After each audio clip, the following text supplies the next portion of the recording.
I was telling these four brilliant scientists as I stood in the back, and I want to say good afternoon to all the American people. And two of the most extraordinary, least known departments, especially the last 4 years at the White House, has been the Office of Science and Technology Policy. And I was like the kid going back to school. I'd sit down and say, "Can you explain to me?" And they'd be very patient with me. When I traveled the world as vice president, I was often asked to explain to world leaders. They asked me things like, define America. Tell me, how can you define America? What's America?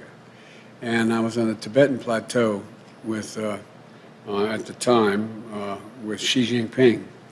And he asked me in a small meeting he and I, we each had an interpreter, can I define America for him? I said, yes, I can. In one word, possibilities. Possibilities. In the critical years following the Second World War.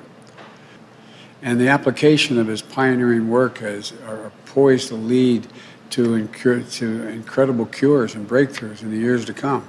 Biden-Harris administration will also going to lead, and we're going to lead with science and truth. We believe in both. That's right. This is how we're going to, God willing, overcome the pandemic and build our country back better than it was before.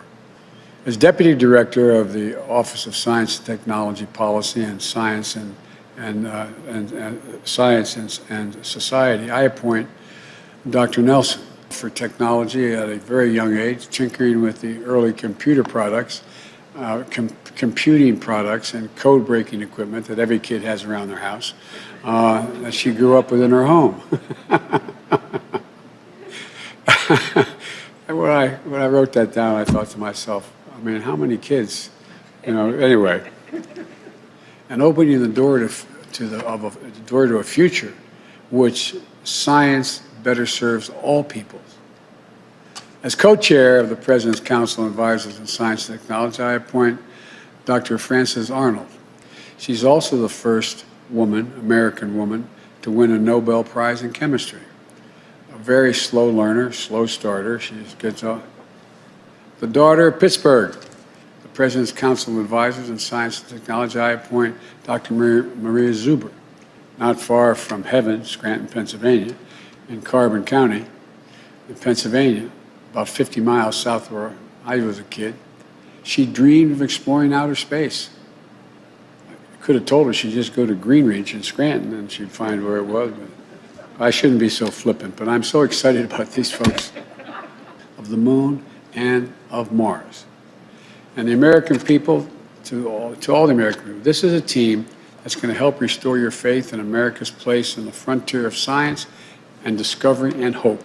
Doc, it's all yours. I better put my mask on. I'm going to get in trouble.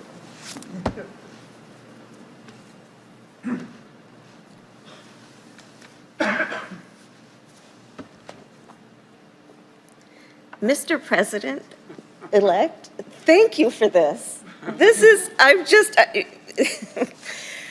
The President-elect and I can nerd out a little sometimes, but this is so fantastic. Thank you. To raging wildfires, record-breaking storms, and a climate crisis that scientists agree is caused by human beings. The science behind climate change is not a hoax.